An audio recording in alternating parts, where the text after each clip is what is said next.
Ya, sekali lagi hari ini kita banyak sekali bicara juga masih tentang konsep ya. Jadi makanya perlu sekali saudara kembali ke materi bulan lalu, konsep manusia baru, karena berlanjut. Sekali lagi, konsep berurusan dengan pola pikir dan mindset. Jadi sesuatu yang harus kita pegang terus konsep, karena itu kedepannya apapun nanti yang kita akan pelajari, kita akan selalu mengacu kepada konsep manusia baru. Bagaimana berdiri sebagai manusia baru. Jadi pengetahuan tentang siapa kita di dalam Kristus itu penting sekali. Siapa kita di dalam Kristus dan siapa Kristus di dalam kita. Bagaimana Kristus dan kita. Ke Yohanes 15 ayat 15. Oke. Lengkap. Yohanes 15 ayat 15. Yohanes 15 ayat 15. Aku tidak menyebut kamu lagi hamba, sebab hamba tidak tahu apa yang diperbuat oleh tuannya, tetapi aku menyebut kamu sahabat. Karena aku telah memberitahukan kepada kamu segala sesuatu yang telah kudengar dari Bapa. Ya jelas ya, aku tidak menyebut kamu lagi hamba. Ya itu sudah, it is written, dah tertulis lah. Aku tidak, itu yang ngomong Yesus di depan murid-muridnya. Ya, saudara baca Yohanes 14, Yohanes 15, Yohanes 16 itu pada saat Yesus menceritakan tentang the promise of the Father, pada saat dia menceritakan bagaimana dia akan Roh Kudus akan diutus pada saat dia balik kepada Bapa, Roh Kudus akan diutus, diberikan. Kalimatnya jelas. Aku tidak menyebut kamu hamba. Gitu. Jadi ya kalau Yesus sudah bilang begitu ya seperti itulah sebetulnya. Sudah jelas sekali. Tapi di situ dibilang bahwa bukan hamba tapi teman, dia cuma bisa bilang friends, sahabat, ya atau friends.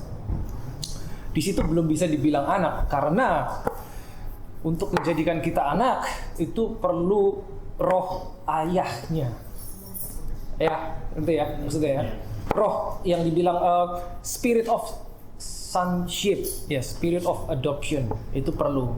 Jadi perlu Holy Spirit. Jadi posisi terdekat baru sahabat.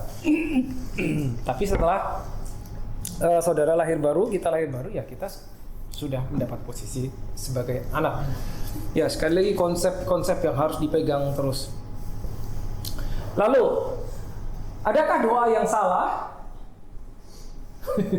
Adakah doa yang salah? Oke, Yakobus 4 ayat 3. Yakobus, James 4 verse 3. Kalau menurut kita pada yang salah doa, nggak semua benar ternyata. Yakobus 4 ayat 3. Atau kamu berdoa juga, tetapi kamu tidak menerima apa-apa, karena kamu salah berdoa. Ya, stop dulu. Karena salah berdoa. Nah, itu dia. Gitu loh. Memang betul. Sebetulnya setiap doa apapun juga it's okay, karena kenapa saya bilang it's okay? Karena hanya karena by His grace, karena Tuhan mengasihi kita. Dia tidak akan memarahi anaknya karena doanya bisa dibilang model macam apa. Tapi Alkitab jelas-jelas doa itu bisa salah. Tidak semua doa ada kuasanya. Sorry to say, tidak semua. Ya, doa bisa salah. Ya, terus di situ dijelaskan apa yang dimaksud salah itu. Coba lanjut. Sebab yang kamu minta itu hendak kamu habiskan untuk memuaskan hawa nafsu. Jadi itu kategori yang salah. Betul kan? Kalimatnya kan bilang gitu. Kamu berdoa tapi kamu tidak menerima karena kamu salah berdoa. Jelas-jelas ditulis. Lalu diberi keterangan. Salahnya apa? Karena apa yang kamu minta hendak kamu habiskan untuk memuaskan hawa nafsumu.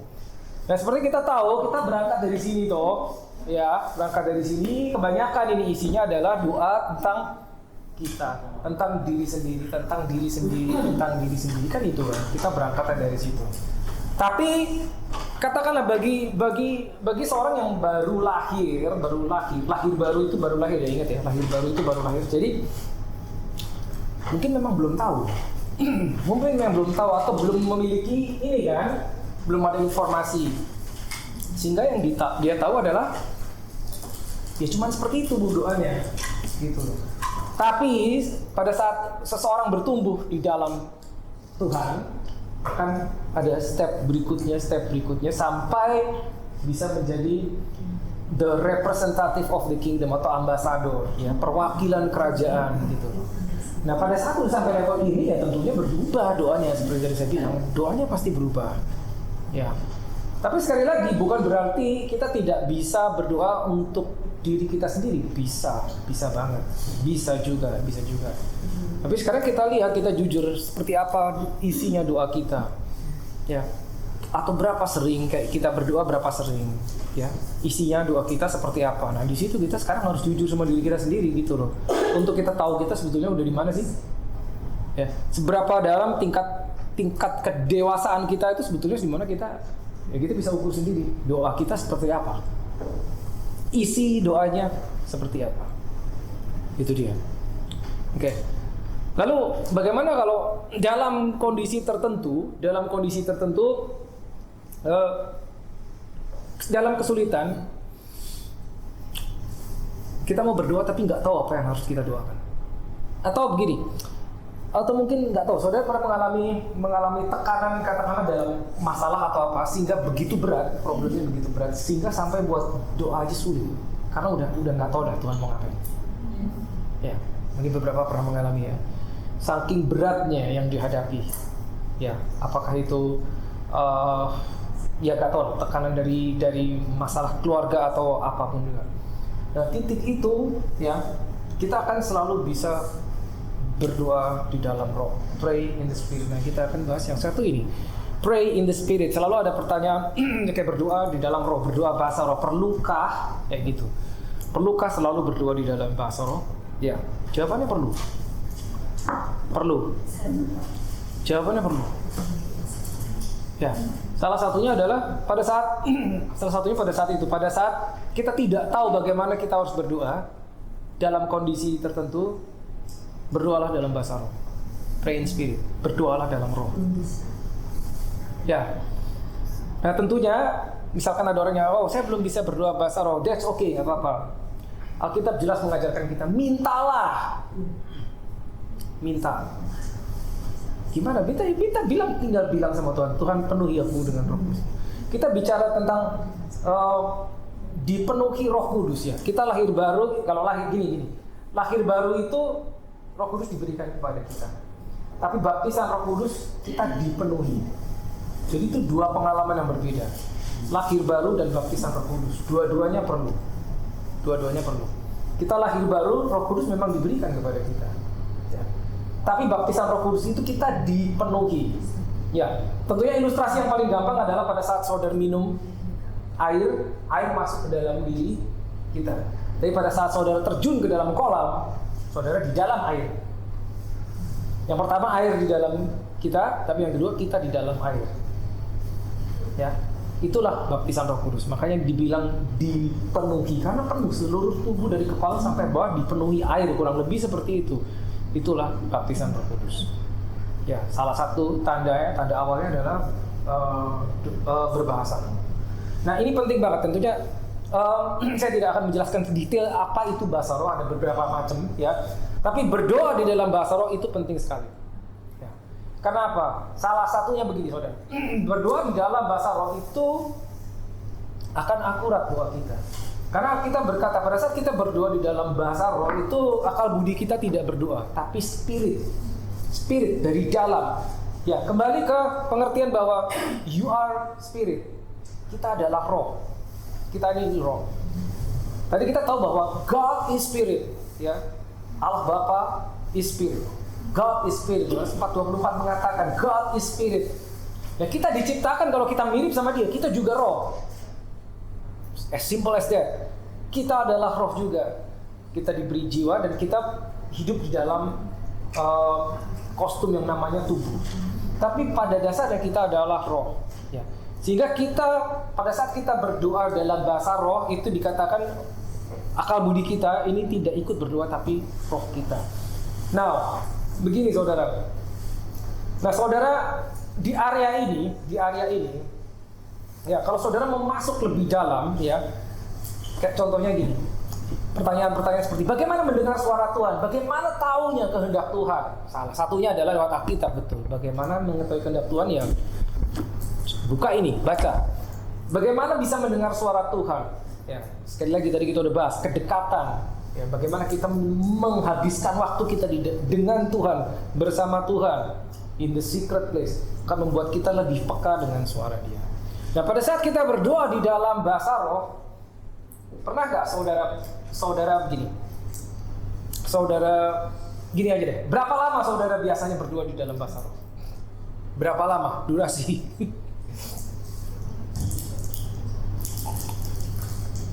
Pernahkah saudara berdoa dalam bahasa roh? Dalam roh 5 menit, 15 menit, 20 menit, 30 menit non-stop? Kalau belum pernah, saudara harus coba. Harus coba. Kenapa? Karena begini. Pada saat kita berdoa di dalam bahasa roh untuk durasi yang panjang, sampai satu titik, itu akan benar-benar membypass akal budimu. Kadang-kadang kita baru mulai 1 menit, 2 menit ini masih keluyuran kemana-mana, tuh pikiran? Iya kan? Mulut sih bisa bunyi, tapi ini kemana-mana, toh. Jangan berhenti, lanjut terus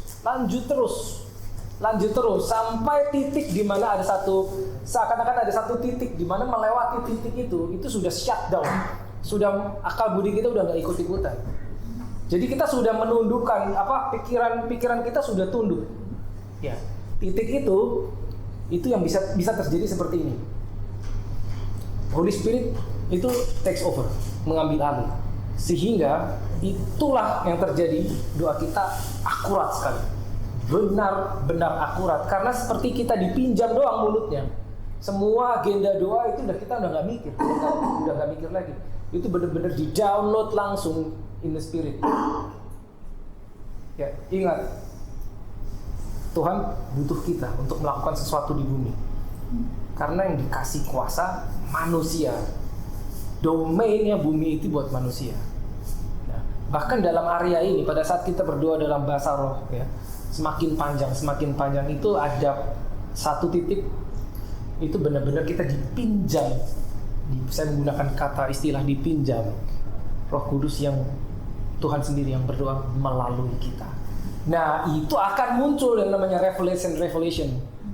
Tiba-tiba menjadi tahu sesuatu yang tidak rencana. Saya nggak rencana doa untuk ini, tiba-tiba kok berdoanya untuk hal tersebut.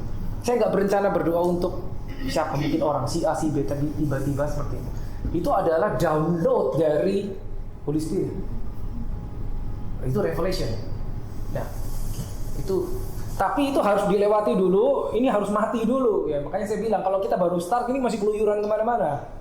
Pikiran itu masih kemana-mana. Itu harus sampai tunduk gitu loh. Makanya it's very important, saya sarankan saudara harus coba doa dalam roh untuk jangka yang panjang. Jangka yang panjang. Gitu. Jangan stop. Kalau ini susah. Keluyuran tuh, susah ini.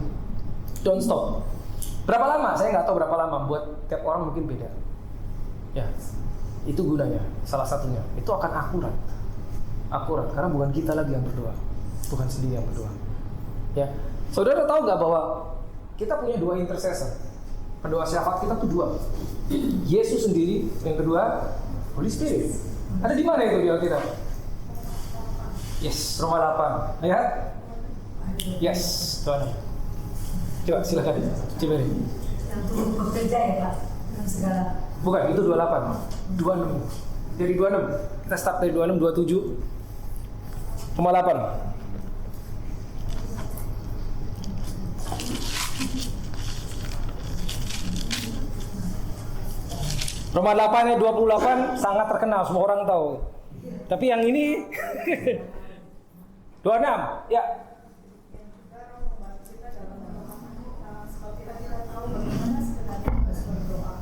Roh sendiri berdoa untuk kita kepada Allah dengan keluhan-keluhan yang tidak terucapkan. Yes, dikatakan roh sendiri berdoa dengan keluhan-keluhan yang tidak terucapkan.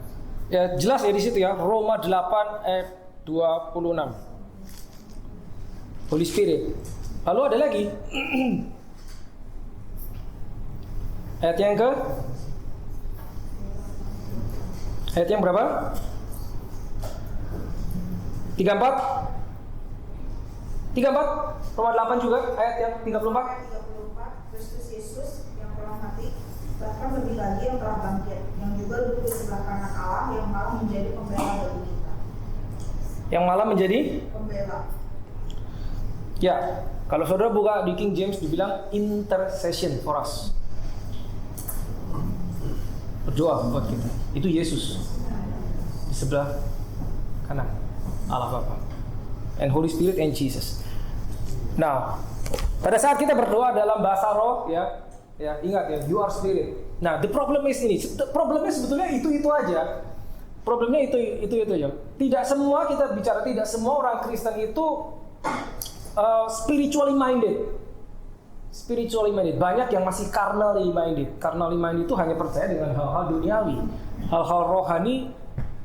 Ya karena simple, karena hal-hal rohani tidak terlihat, satu, yang kedua seringkali tidak masuk akal.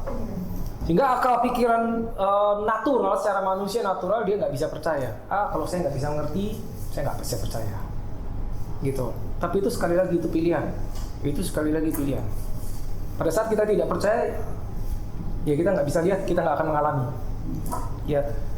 Tapi kalau kita tahu sekali lagi konsepnya bahwa you are spirit, kita adalah spirit, ya. Bapa adalah spirit, maka itu selesai, problem itu tidak akan ada. Masalah aku nggak percaya dengan hal spiritual, nggak bisa nggak kamu nggak percaya spiritual karena kamu spirit, ya. So itu problemnya. Ya, saudara harus masuk ke situ, saudara akan mengalami yang namanya download from supernatural. Karena dibilang Holy Spirit sendiri berdoa, Holy Spirit sendiri berdoa. Jadi tidak heran jika at one moment kita dipinjam mulut kita untuk melepaskan doa yang sebetulnya roh sendiri yang berdoa. Masuk akal banget bahkan gitu. Ya kan? Ingat, yang harus dipakai adalah orang bumi, ingat kan? Gitu. Jadi gampang dia bisa pinjam. Dia pinjam, tanda kutip pinjam mulut kita untuk mengucapkan hal-hal yang tersembunyi. Kenapa tersembunyi? Tadi saya dibilang kita nggak punya agenda untuk doa seperti itu. Kita nggak tahu siapa si A si B sedang mengalami apa. Tiba-tiba informasi itu diberikan dan kita dipinjam mulut kita untuk berdoa di dalam bahasa roh. Dan tiba-tiba kita tahu, oh, saya doa untuk ini. Itu doa dalam bahasa roh. Sangat akurat. Ya, itu cuma salah satu contoh pentingnya apa doa dalam bahasa roh. Bahkan saya pernah cerita kalau salah session 1. Secara medis, secara ilmu pengetahuan, sains bahkan pernah dilakukan percobaan di Oral Roberts University di Amerika. Seorang berdoa bahasa roh lalu dipasangi segala macam alat kabel, segala macam detektor, ini medis. Dan di hasil percobaan adalah imunitas dalam tubuh dia naik 30%. 30%. Jadi pada saat seorang itu berdoa dalam bahasa roh itu kayak kalau saudara lihat kayak apa ya? Saya nggak tahu apa itu namanya di kedokteran. Ya, yang dipakai untuk mendeteksi syaraf itu loh, ya, impuls atau apa. Itu ada satu peningkatan, sesuatu yang aktif pada saat orang itu berdoa dalam bahasa roh. Ya, secara medis bahkan dikatakan bahwa itu menaikkan imunitas 30%. Boleh percaya, boleh enggak. Kalau saya dengar hal seperti itu, oh that's good ya. Saya percaya aja. Kenapa tidak? Karena itu hal yang baik gitu loh. Ya, silahkan praktekkan sendiri. But that's amazing gitu. Hal-hal yang tidak kita ketahui akan tiba-tiba kita tahu. Tiba-tiba kita tahu. Nah, seringkali hal-hal seperti itu terjadi in the secret place. In the secret place pada saat kita punya waktu sendiri dengan Tuhan. Ya. Get alone with God. Makanya tadi ya, Matius 6 ayat 6 dan Mazmur 91 ayat 1 itu bicara tentang secret place. Ya. Informasi revelation itu dibuka di situ. Kalau saudara mau masuk lebih dalam, saudara masuk ke situ. Oke, lalu, nah ini, mana tadi? Yaitu tadi intercession. Lalu saya akan masuk prayer and fast. Nah ini dia, doa puasa.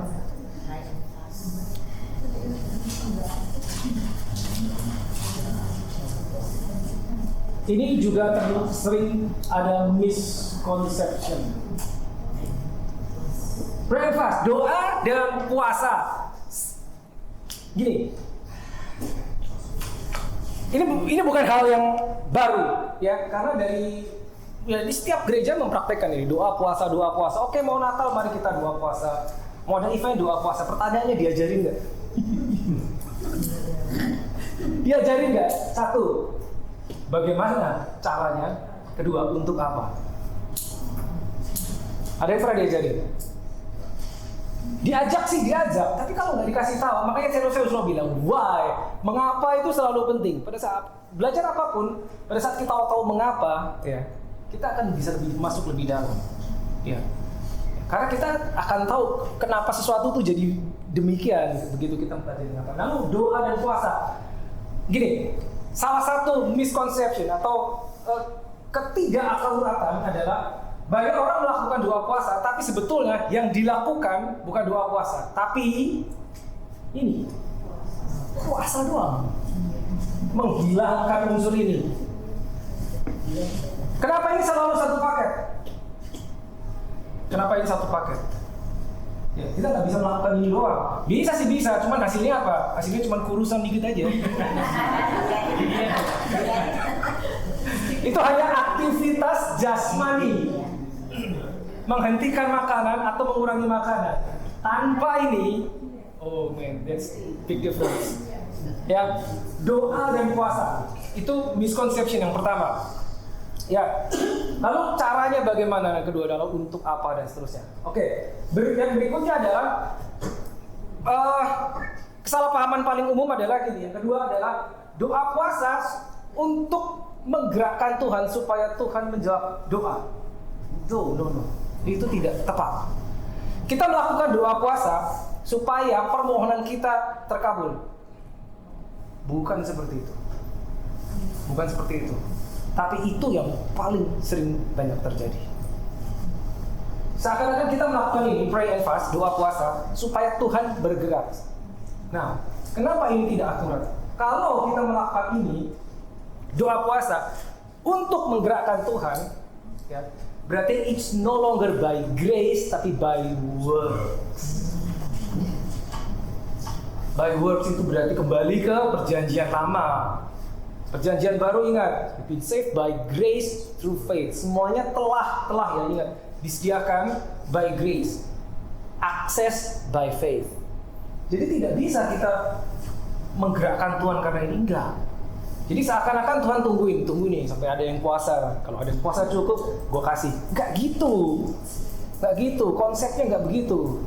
Itu konsep yang tidak akurat. Kalau kita bisa menggerakkan Tuhan, tanda kutip memaksa Tuhan, menggerakkan Tuhan untuk melakukan sesuatu dengan ini, maka kemuliaan tidak 100% bagi Tuhan. Kita bisa ambil dikit, karena saya puasa kan Tuhan. Gitu loh, nggak bisa. All glory be unto the Lord. 100% nggak bisa. Kita nggak bisa ambil kemuliaan sedikit pun gara-gara kita nih puasa nih Tuhan bergerak. Nggak bisa. No. Jadi apa?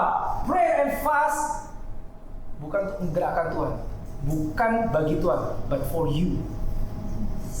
Doa puasa itu buat kita, bukan buat Tuhan. Buat kita maksudnya apa? Pada saat berdoa, ingat ya, berdoa dan puasa bukan puasa. Nih, puasa itu kan mengurangi atau bahkan menyetop sesuatu yang masuk secara jasmani. Akibatnya fisik menjadi lemah, tubuh menjadi lemah. Sehingga pada saat tubuh menjadi lemah, ya memberikan peluang bagi roh menjadi kuat jika dilakukan dengan benar. Tapi jika hanya puasa, tubuh menjadi lemah, yes, tapi roh tidak menjadi kuat. Berpuasa melemahkan tubuh, betul, karena nutrisi di stop. Pray menguatkan roh. Maka yang terjadi jika dilakukan dengan benar, tubuh kita menjadi lemah, maka roh dengan mudah menjadi kuat. Loh, kenapa harus gitu? Karena apa? Karena kita pernah berkata begini, roh memang penuh Ya, roh yang penurut tapi daging lemah. Maksudnya apa? Roh itu penurut. Penurut apa? Nurut sama ini. Roh itu nurut sama ini. Tapi daging lemah dalam hal menuruti ini. Ya, roh itu penurut dengan firman. Kenapa? Karena firman adalah roh dan rohmu itu dalamnya adalah Roh Kudus. Makanya setuju sama ini roh kita. Tapi daging itu bukan cuma ini ya. Daging itu kedagingan. Bukan cuma tubuh. Segala sesuatu yang di luar roh itu flesh, kedagingan, termasuk pikiran kita, perasaan kita itu juga kedagingan. Itu lemah dalam hal mentaati firman Tuhan. Sehingga pada saat ini di stop supply-nya, ya, itu dilemahkan, maka roh itu akan take over. Caranya harus dikuatin rohnya. Jadi jangan cuma ini doang, harus ini. Gitu loh. Harus ada ininya. Gak bisa separuh ini doang, gak bisa. Kalau separuh ini doang ya cuma kelaparan doang, paling ya tambah kurus. Gitu. Suatu saat Yesus pernah berjalan melewati sebuah desa Samaria. Ya, ingat ya cerita itu, dia ketemu wanita Samaria, murid-muridnya disuruh pergi ke kota beli makanan, Yesus sendirian. Ada seorang wanita Samaria datang ke tepi sumur. Siang-siang bolong, capek Yesus. Capek dalam perjalanan. Dia lapar, dia haus, muridnya suruh beli makanan. Dia haus juga, makanya wanita itu datang mau nimba, Yesus bilang, berikan aku minum. Ingat ya cerita itu ya, Yohanes 4 itu. Ya, percakapan dengan wanita Samaria. Luar biasa cerita itu. Yuk, Yesus berikan aku minum. Singkat cerita terjadi percakapan. Ya, di situ Yesus menjelaskan, ya, God is Spirit itu di situ kepada seorang wanita Samaria. Nah, selesai habis itu muridnya datang loh. Muridnya datang balik bawa makanan. Wanita ini pergi. Lalu muridnya bilang, "Guru, mari makan." Tawarin makanan. Apa jawaban Yesus? "Padaku ada makanan yang tidak kau ketahui." Apa makanannya dia? Spirit. Aneh, dia lagi kelaparan, dia kehausan. Itu capek. Baca ceritanya. Dia minta minum, diberi minum oleh wanita Samaria. Muridnya datang bawa makanan fisik. Tiba-tiba dikasih, "Ini makan sekarang." Harusnya iya udah lapar, mana aja kok lama. Enggak. Tiba-tiba seakan-akan dia udah kenyang dengan statement dia, "Padaku ada makanan yang enggak kamu ketahui." Makanya muridnya bingung. Loh, siapa yang ngasih makan? Gitu. Jadi kegiatan ini sebetulnya ya, segala sesuatu yang jasmani yang masuk dalam tubuh kita, kita stop, digantikan makanannya Yesus itu dulu di samping ini loh. Jadi pada saat doa puasa nggak bisa tanpa ini, nggak bisa. Pada saat kita doa puasa, kita stop yang jasmani, ini harus masuk yang rohani ini harus masuk yang spirit. Baru itu hasilnya. Benar. Baru itu akurat.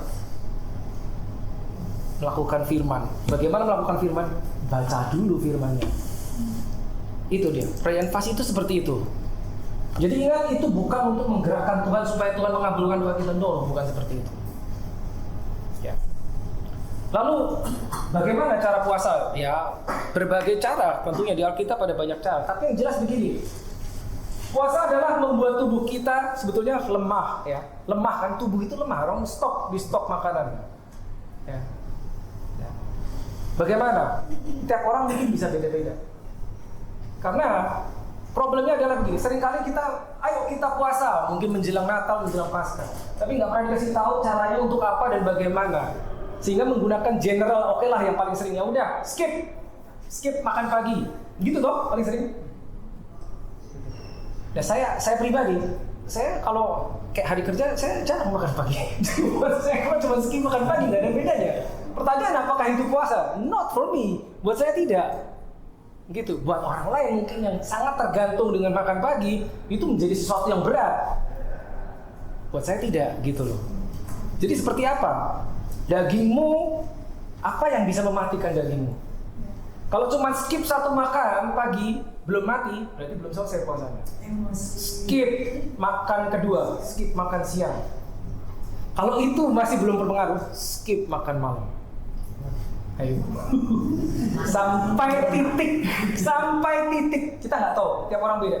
Sampai titik di mana benar-benar daging kita memberontak, itu baru Sampai apa? memberontak. Daging kita akan memberontak, daging kita akan karena kelaparan, betul, karena nggak dikasih makan. Kita ngasih makannya makanan rohani, sementara daging kita maunya makanan jasmani tuh. Ya, saudara coba sendiri. Saudara coba sendiri, Yesus puasa 40 hari nggak makan. Saya sih belum pernah 40 hari. Saya belum pernah mentok. Saya pernah cuma sekitar 56 jam. No water, no food. Itu rasanya udah, aduh.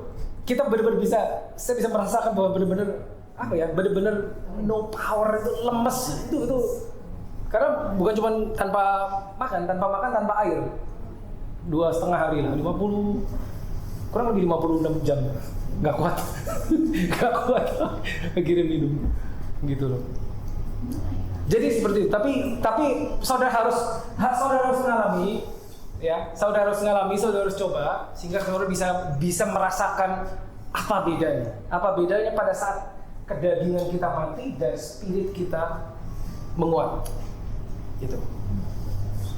Itu ya. Jadi perhatikan untuk doa puasa ya, untuk menajamkan spiritual sense. Dan ingat, it's not for God, it's for you. Bukan untuk menggerakkan Tuhan. Oke, beberapa hal yang perlu diperhatikan. Doa berantai. Ini menarik. Doa berantai. Pernah saudara dapat message? Ini lucu juga sih. Maksudnya gini. Waduh, itu ya pernah tuh zaman dulu ada gitu. Parah. Pakai ada ancamannya. Doa. Tapi ya itu beda. Tapi yang mau saya bahas bukan yang itu. Maksudnya doa berantai gini. Di lingkungan di satu komunitas, katakan satu gereja. Ada berita masuk ya, kita ada grup WhatsApp. Si Anu sakit, tolong dukung doa. Kita terusin tuh. Kalau grup itu anggota 50 orang dapat message. Si A sakit, misalnya katakan si A sakit mengalami kecelakaan atau si A sakit besok mau operasi. Tolong doakan. 50 orang anggota grup, 50-nya tahu. Tanyanya, apa 50-50-nya doa?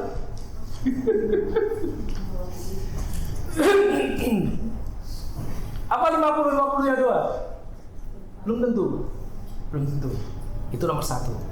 Yang kedua, katakanlah 50-50-nya doa. Apakah doanya tanda kutip menjadi lebih manjur? Tidak. Kenapa? Karena setiap orang yang menerima message itu akan bereaksi. Reaksi selalu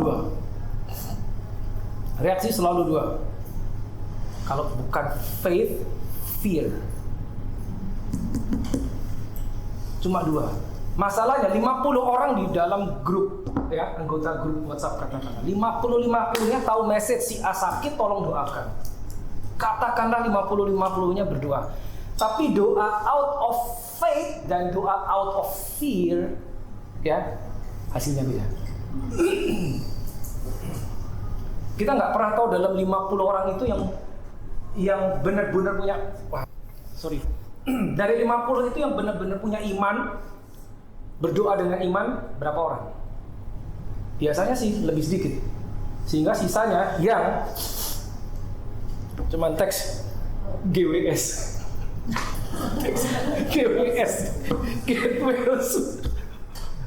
Pokoknya udah jawab gitu kan. Cepat sembuh. Ya, apa be strong in the Lord. Tanpa bahkan berpikir, buru-buru iman. Pertanyaannya, seperti itu ada gunanya nggak? Nggak ada gunanya, saudara. Doa berantai. Kecuali saudara punya satu kelompok yang saudara mentori dan benar-benar berada di level iman yang mirip atau sama. Pada saat ada message masuk, oke, let's pray for this. Saudara akan tahu, misalkan 5 orang, nggak usah banyak-banyak 5 orang, 5-5-nya akan melakukan hal yang sama. Standing on your faith untuk satu orang itu powerful. Daripada 50 orang cuman GWS. Gak ada gunanya. Nah, The problem is seringkali bukan cuma GWS, tapi apa? Ya, fear itu bisa muncul, ketakutan, khawatir. Waduh, parah lagi penyakitnya, gimana ya doanya? Ya. Sehingga dari satu orang ke dua orang yang ketiga orang itu terduplikasi. Bukan iman yang terduplikasi, tapi apa? Worry, kekhawatirannya terduplikasi. Unbelief-nya, ketidakpercayaannya terduplikasi ke 50 orang. Sehingga katakanlah dari 50 orang, 10 orang punya iman, menaikkan doa, kayak melepaskan sesuatu di udara. Statement of faith, sementara 40 orang lainnya unbelief. Itu lebih buruk, saudara. Gitu. Jadi prayer change atau doa berantai itu tidak efektif. Sebetulnya tidak efektif. Karena ketidakpercayaan, unbelief itu juga bisa termultiplikasi. Ya, jadi ya itu hal-hal yang terjadi ya, yang tidak akurat ya. Beberapa hal yang tidak akurat. Lalu unbelieving prayer.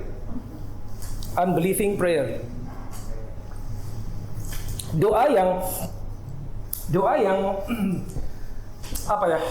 apa istilahnya ya, unbelieving prayer itu doa yang sebetulnya tidak disertai iman. Misalkan contohnya gini. Contohnya misalkan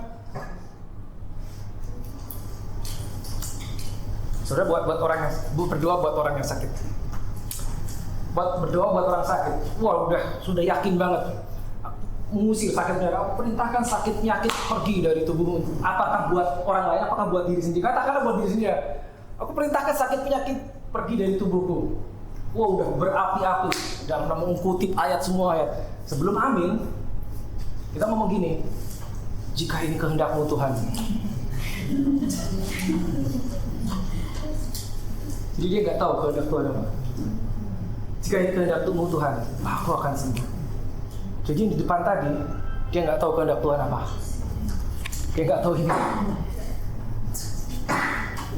Ya, that's not faith. Bukan. Kita nggak bisa sebetulnya. Tuhan, jika Engkau berkehendak, jadi gini. Ini statement umum ya. Statement umum. Kalau Tuhan berkehendak pasti jadi. Pokoknya kalau Tuhan berkehendak pasti jadi. Tidak salah, statement itu tidak salah. Gitu. Tapi begini. Kalau Tuhan berkehendak pasti jadi, itu tidak 100% akurat. Tidak. Kehendak Tuhan pasti yang jadi. Benar sih, tapi tidak 100% akurat. Dari kejadian, kita tahu dari kitab Kejadian. Kehendak Allah Bapa adalah supaya Adam itu tidak makan buah pengetahuan yang baik dan yang jahat. Kehendak Tuhan itu toh. Yang jadi apa? Dimakan. Jadi bagaimana kalau statement kehendak kalau Tuhan sudah berkehendak pasti jadi? Makanya saya bilang itu tidak 100% akurat statement tersebut. Kenapa? Sekali lagi karena Kejadian 1 ayat 26, kuasa diberikan pada manusia untuk milih. Berarti apa yang terjadi itu kehendak-Mu loh. Jadi jika ada sesuatu yang di sini yang harusnya jadi di bumi tapi tidak jadi, itu juga gara-gara kamu. Itu tanggung jawab kita seperti itu. Gitu. Ya, saya harap ini bisa membuka wawasan saudara ya. Banyak hal-hal yang gak akurat sebetulnya tapi beredar. Gitu. Gak bisa kita ngomong Tuhan. Pokoknya kalau udah Tuhan pasti jadi. Itu akan membebaskan kita dari tanggung jawab. Ya udah, kita nggak usah ngapa-ngapain, Tuhan berkehendak begitu pasti jadi. Belum tentu. Ingat 1 Petrus 5 ayat 8, ada musuh. Yang dilakukan musuh adalah membuat supaya kehendak Tuhan tidak jadi. Betul kan? Tapi yang kita lakukan sebagai agen-agen kerajaan surga adalah supaya jadilah kehendak-Mu di bumi. Gitu. Itu bertentangan. Jadi kalau kita cuma bilang, kalau Tuhan udah berkehendak pasti jadi. Enggak, itu membebaskan kita. Jadi kita cuma kayak nonton, udahlah, toh pasti jadi Tuhan udah berkehendak. Enggak, musuh yang masuk. Dia yang akan membuat kehendak Tuhan tidak jadi. Atau jadi tapi sesuatu yang lain. Ya. Akurat. Prophetic prayer. Belum habis ini kita bahas. Prophetic prayer. So what is that? Prophetic prayer.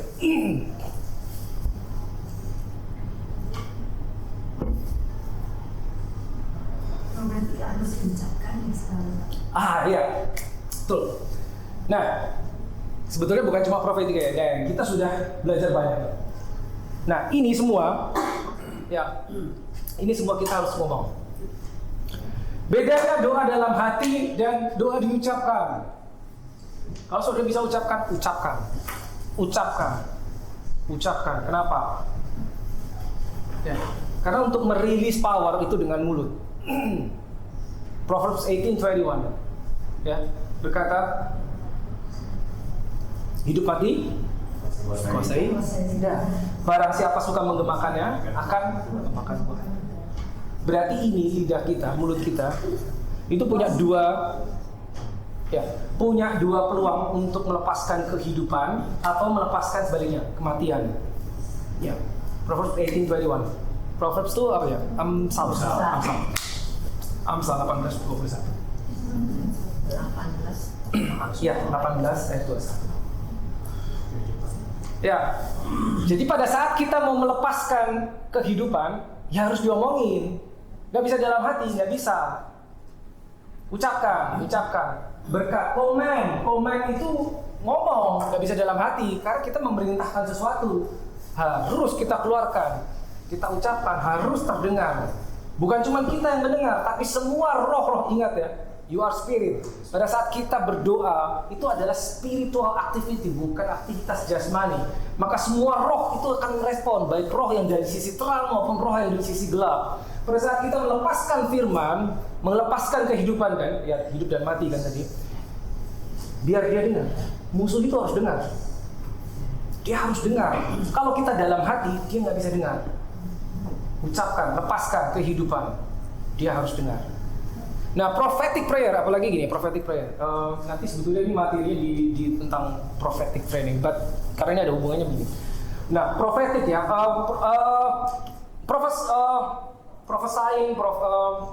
prophet is nabi. Prophesying adalah nubuatan. Prophecy, nubuatan. Ya, nubuatan at least ada dua jenis. Yang pertama bernubuat itu adalah pada saat kita dapat sesuatu dari Tuhan, spiritual information, ya, knowledge, information dari Tuhan langsung directly dari Tuhan dan kita menyampaikannya. Itu yang pertama. Kita dapat dari Tuhan, kita sampaikan, apakah kepada jemaat, apakah kepada satu gereja, apakah kepada person, seseorang. Ya. Dan tentunya itu ada etika ya, tapi saya nggak akan bahas how to-nya saat ini karena itu materi beda. Ya. Bagaimana bernubuat, melepaskannya. Itu gitu. Yang pertama kita dapat dari Tuhan, lalu kita lepaskan, kita beritakan, kita sampaikan kepada orang atau kepada mungkin satu komunitas. Itu yang pertama. Tapi yang kedua ini yang banyak orang nggak tahu. Yang kedua tuh begini. Yang kedua itu bukan kita dapat lalu kita lepaskan, tapi kita meng-create sesuatu. Kita menyebabkan sesuatu terjadi di masa depan. Nah, ini banyak yang nggak percaya. Jadi kita meng-create something in the future dengan mulut kita. Pada saat kita bicara diberkatilah keluargamu, that is prophesying. Itu bernubuat, menyebabkan berkat itu turun atas orang tersebut. Belum tentu pada saat itu Tuhan ngomong, katakan kepada dia bahwa dia akan diberkati di masa depan. Belum tentu seperti itu. Tapi karena kita mengenal Tuhan, kita tahu isi hati Tuhan, kita tahu Alkitab, maka kita bisa ambil kehidupan, kita taruh di mulut kita dan kita lepaskan sehingga kita menciptakan possibilities, menciptakan kemungkinan itu in the future. Pertanyaannya, itu akan terjadi apa enggak? Tergantung orang tersebut. Dia bisa tolak? Bisa tolak. Ya. Pada saat saudara dinubuatkan, apakah amin yang keluar dari dirimu? Apa iya sih? Apakah no, I don't believe that? Itu terserah. Meskipun itu seorang nabi terkenal sekelas dunia pun, pada saat dia menubuatkan sesuatu pada dirimu, katakanlah, itu tidak otomatis terjadi. Enggak. Kalau kita mau itu terjadi, satu, kita mengaminkan dan kita mengarahkan hidup kita ke arah situ, baru itu akan bertemu. Ya, sesuatu yang dilepaskan di udara, profesi, nubuatan, ya itu adalah spiritual possibilities, kemungkinan di alam roh. Dan kita mengarahkan hidup kita ke sana, maka itu akan bertemu suatu saat di alam jasmani, maka itu terjadi. Itu dia. Itu profesi, itu bernubuat. Nah, prophetic prayer itu isinya sebetulnya mesti ini, commanding. Dan yang kita lepaskan adalah kehidupan, firman Tuhan. Kita melepaskan firman Tuhan, kita bernubuat atas bangsa ini. Contohnya satu ini. Ini Bu Nathan ini sering dipakai oleh ini ya. Apa? PM ya. Nah, saudara, ternyata ini sering dipakai buat meeting PM. Oh, itu informasi. Mari kita bernubuat. Dalam nama Yesus, siapapun engkau, orang dari government, begitu engkau masuk ruangan itu, engkau duduk, maka roh Tuhan akan menjamah engkau, maka akan terjadi pengenalan akan Tuhan atas hidupmu. In Jesus' name. Profesor. Bisa. Saya percaya banget, bisa. Tadi pagi baru dapat ide dari istri saya. Oh, boleh juga ini kita, karena ini sering dipakai. Begitu dia duduk di kursi tersebut, something akan terjadi. Tiba dia akan mengalami sesuatu. Ada di Alkitab. Biblical kan? Yes, biblical. Saudara pernah tahu kan ceritanya ada sapu tangannya si Paulus? Sapu tangan doang bisa menyembuhkan orang sakit. Sapu tangan itu nggak ada substance. Oh, gara-gara dia habis dipakai Paulus? Bukan itu sebetulnya. Tapi gara-gara dia habis dipakai oleh orang yang di dalam orang itu ada anointing, the power of God. Maka sapu tangannya doang itu bisa membawa carrying the anointing, spiritual. Terjadi dong, terjadi. Bisa. It's biblical. Bisa. Saya apa enggak? Terserah kita. Gitu. Wah, saya bisa cerita banyak gitu hal ini, tapi we don't have time untuk itu. Ya, jadi itu prophetic prayer adalah engkau melepaskan nubuatan. Sesuatu yang kau lepaskan di udara, atmosfer, apa itu? Spirit ya, spiritual. Pada saat kita ambil firman, kita lepaskan, itu firman, ingat, firman tidak akan kembali sia-sia. Sebelum dia hit the target, dia tidak akan kembali. Tidak akan kembali. Kita melepaskan firman, kita melepaskan nubuatan untuk meng-create something di masa depan. Itu dia, prophetic prayer. Ya. Tidak semua orang mau masuk ke situ. Yes, tidak semua orang masuk ke situ. Gitu. Apalagi kalau kita masih berpikir doa buat kita sendiri. Nah, satu sebetulnya ada yang menarik karena kalau kita lihat di Matius 6, Kita lihat di Matius 6 pada saat Yesus khotbah di bukit, dia mengajarkan, salah satu sessionnya adalah mengajarkan tentang doa. Dia bilang begini kan, Matius 6, coba kita buka aja deh.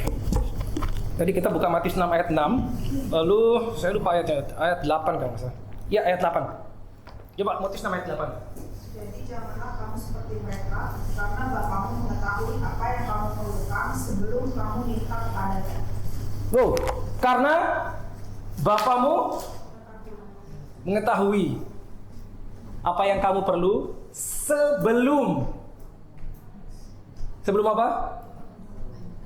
Sebelum kita minta. Bapak udah tahu. Tapi pada saat kita baru lahir baru, doa kita yang ini tadi isinya permintaan. Ya seakan kan Bapak nggak tahu. Itu Yesus yang ngajarin ya khotbah di bukit. Jangan kayak mereka. Perintah kan? Jangan itu perintah. Karena Bapakmu tahu apa yang kamu perlu sebelum kau minta. Dengarannya spirit loh. Ya, tapi nggak mudah tuh. Pada kenyataannya itu nggak mudah. Karena itu kita percaya itu akan menyebabkan shift, perpindahan dari sini kemari. Karena kita nggak usah pusing lagi untuk yang ini. Seperti Ephesians 3:20 ya, Efesus 3:20 ya. Bagi dialah, oke buka deh, Ephesians 3:20.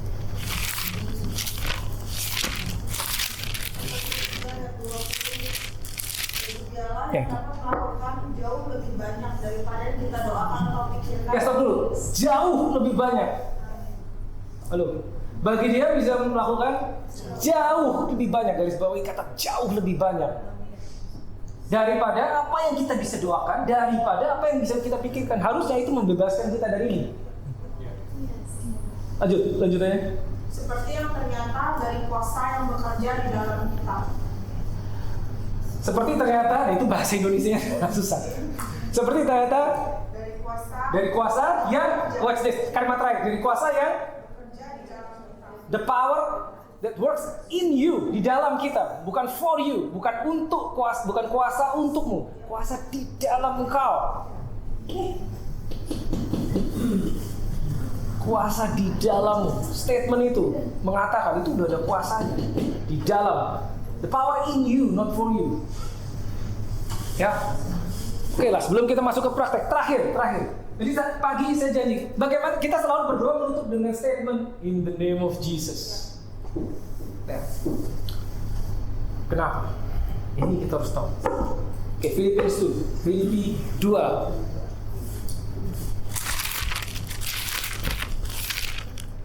Ayat 5 sampai 10 kayaknya.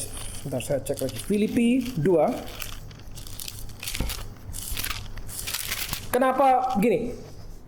Kenapa nama Yesus itu manjur? Nah, udah gitulah pertanyaan itu. Kenapa bukan in the name of Abraham, in the name of Moses, in the name of Peter, James, and John? Nah, kenapa nama Yesus? Oke. Filipi 2 ayat bentar saya lihat iya 5 sampai 10 sampai 11. Dari 5 boleh baca. Filipi 2 ayat 5. Filipi 2 ayat 5. Hendaklah kamu dalam hidupmu bersama menaruh pikiran dan perasaan yang terdapat juga dalam Kristus Yesus, yang walaupun dalam rupa Allah tidak menganggap kesetaraan dengan Allah itu sebagai milik yang harus dipertahankan, melainkan telah mengosongkan dirinya sendiri dan mengambil rupa seorang hamba. Ya, stop. Mengosongkan diri dan mengambil rupa seorang hamba. Yang mengambil rupa siapa? Yesus sendiri toh. Yang mengosongkan dirinya dia sendiri. Oke, next. Dan menjadi sama dengan manusia. Dan 8, dan dalam keadaan sebagai manusia, dia telah merendahkan dirinya dan taat sampai mati, bahkan sampai mati di kayu salib. Yang merendahkan diri dia sendiri. Ya. Nah, lanjut. Ayat 9, itulah sebabnya. Ya, berarti berhubungan sama semua statement ya. Resultnya apa? Allah sangat meninggikan dia dan mengaruniakan kepadanya nama di atas segala nama. Nah, gara-gara itu dia dikasih nama di atas segala nama. Supaya, sedikit lagi, Supaya dalam nama Yesus bertekuk lutut segala yang ada di langit dan yang ada di atas bumi dan yang ada di bawah bumi. ya selesai. Bumi, langit, di atas, di bawah. Bertekuk lutut terhadap nama itu. Jadi kita tahu bahwa nama itu ada kuasanya. Karena itu. Ya, understanding. Penting sekali understanding. Oke? Ya. Jadi supaya efektif gimana, saudara? Ya, ini ada beberapa tahapan tentunya. Ya, diharapkan semua bisa masuk ke yang kingdom prayer di mana isinya komen. Tapi ingat kalau kita mau efektif, ada satu hal, ya, mungkin ini adalah sebuah rahasia. Ya. Sedikit orang bertanya, kok saya sudah berdoa, saya sudah ucapkan sesuatu dari mulut saya, tapi kenapa tidak terjadi apa-apa? Saya sendiri bertanya sama Tuhan, apa sebabnya? Apa sih penghalangnya? Apa penghalangnya? Tuhan jawab 2 hal. This is personal experience. Tuhan jawab 2 hal bagi saya. Dia bawa saya, seringkali Tuhan jawab nggak langsung, oh karena ini, tapi dia cuma jawab, oke, buka ayat ini. Nomor 1 adalah Yohanes 7 ayat 38 jawabannya. Karena Yohanes 7 ayat 38 berkata, barang siapa percaya kepadaku, dari dalam dirinya akan mengalir aliran-aliran kehidupan. Aliran-aliran kehidupan. What is that? Spirit, Holy Spirit, life. Pertanyaan, aliran itu bisa mampet. Betul dong. Biasanya kalau sesuatu saluran mampet gara-gara apa? Kotor, udah. Salurannya kotor. Statementnya apa? Dari dalam dirimu, hatimu, your innermost being, dari dalam hatimu akan mengalir. Jadi ngalirnya dalam hati. Kalau nggak ngalir berarti mampet. Biasanya mampetnya karena kotor. Ya udah, saudara tahu apa itu kalau hati kotor? Saudara tahu sendiri. That's number one. Nomor 2. Nomor 2. James 3, 10, 11. Yakobus 3, 10 dan 11.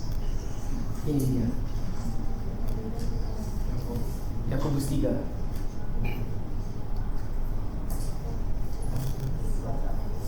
Ayat 10 dan 11. Ya. Yakobus 3 ayat 10, dari mulut yang satu keluar berkat dan kutuk. Hal ini saudara-saudaraku tidak boleh demikian terjadi. Adakah sumber memancarkan air tawar dan air pahit dari mata air yang sama? Mata air. Ini mata air ya. Hati kita mengalir keluar lewat mulut toh, mata air. Tidak boleh terjadi dari satu mata air mengeluarkan yang pahit dan air tawar. Gak bisa. Gak bisa dari mulut ini kita mengeluarkan berkat dan kutuk. Pada saat kita mau melihat hasil yang optimal, pada saat kita melakukan ini, kita mengeluarkan sesuatu dari mulut kita. Pertanyaannya, mulut ini masih keluar berkat dan kutuk dari satu tempat atau hanya berkat? Kalau masih dua yang keluar, maka jangan heran kalau hasilnya tidak optimal. Gitu loh. Jadi pertama kali kalau saudara mau mengalir di sini, yang harus kita rubah adalah vocabulary. Perkataan apa yang harus keluar dari mulut kita itu harus disaring. Jangan ada perkataan sia-sia keluar dari mulut kita. Unbelief, ketidakpercayaan keluar dari mulut kita, jangan sampai ada. Perkataan sia-sia itu bisa sangat sepele, saudara. Misalkan saudara lagi bersama teman-teman, kayak aduh mati gue. No. There's no death coming out of your mouth. Jangan. Hati-hati. Atau unbelief. Unbelief tuh nggak bisa. Saya nggak bisa. Ini gampang lewat. Nggak bisa is a curse, is a dead end. Belum bisa mungkin, tapi kalau nggak bisa itu habis sudah. Tidak ada possibilities lain, tidak ada kemungkinan lain. Gitu. Ya, jadi jangan hal-hal seperti itu jangan keluar dari mulut kita.